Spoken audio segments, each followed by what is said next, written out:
You've probably heard this before. The Philippines used to be the second richest country in Asia after Japan. It gets repeated constantly in Facebook posts, in classrooms, in political speeches, sometimes even in casual conversations between older relatives reminiscing about the good old days. It's one of those facts that everybody seems to know and almost nobody actually checks.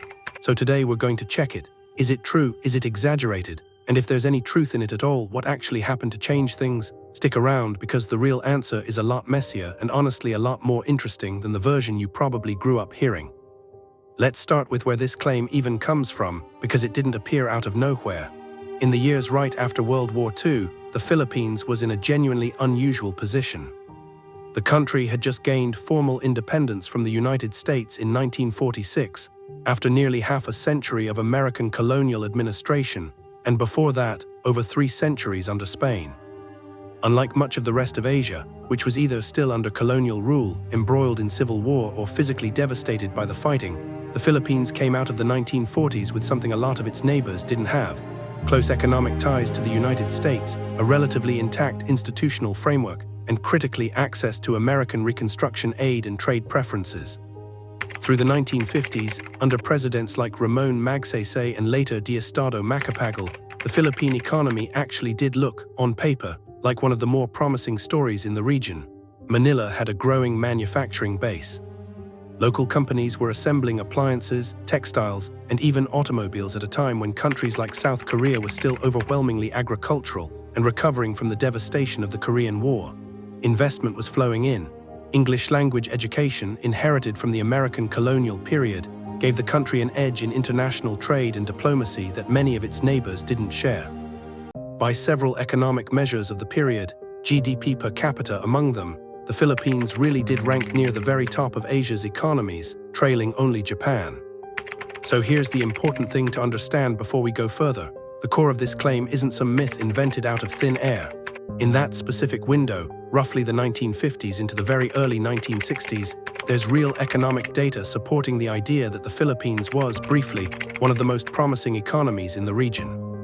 But here's where the popular version of the story starts to fall apart. That second richest in Asia position didn't last into the era most people associate it with, and it definitely didn't last into the Marcos administration, which is where a lot of the popular retelling places it. By the time Ferdinand Marcos became president in 1965, the Philippine economy had already begun slipping relative to its neighbors. Other countries in the region weren't standing still.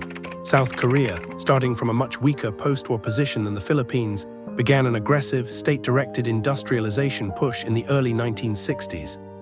Taiwan followed a similar path.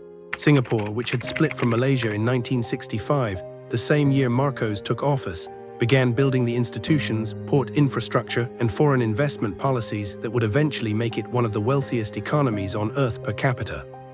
Meanwhile, the Philippines' growth model in this period leaned heavily on import substitution, protecting local industries behind tariffs, rather than building export-competitive manufacturing the way Korea and Taiwan did.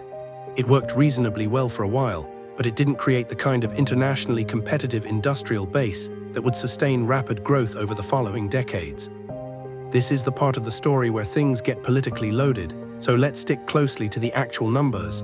The popular version of the claim credits the Marcos administration, sometimes even specifically the early Marcos years, with the second richest in Asia status.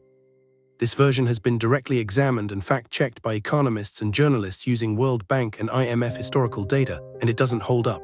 When Marcos took office in 1965, the Philippines' GDP was already ranked somewhere around 5th to 7th in Asia, not second, Japan, and by some measures countries like Malaysia and even Sri Lanka were already ahead or closing the gap.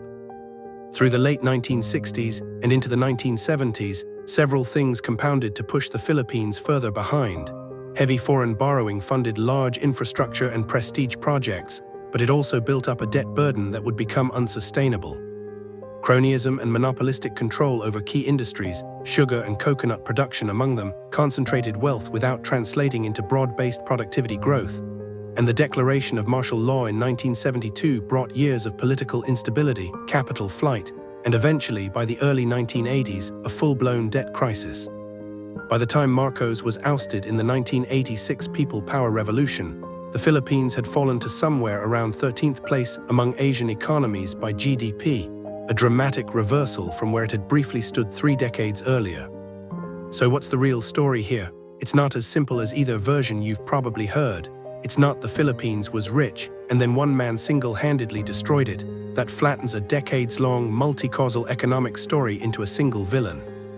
But it's also not true that the country was never anything special. For a real, documented window in the 1950s, the Philippines had a genuine head start that most of its neighbors simply didn't have. The more interesting, and honestly more useful question isn't who to blame.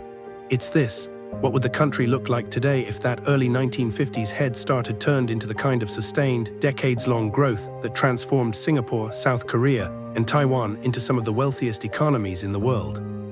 Those countries didn't have a better starting position than the Philippines. In some cases, they had a considerably worse one. What they built differently over decades is really the story worth understanding, and it's a story with a lot more nuance than a single viral fact ever could capture. If you want the deep dive on exactly how Singapore went from behind the Philippines to overtaking it entirely, that's a story with an even sharper twist, and I'm already working on it. Subscribe so you don't miss it, and let me know in the comments. Had you heard this claim before, and did you know it was actually about the 1950s, not the Marcos years?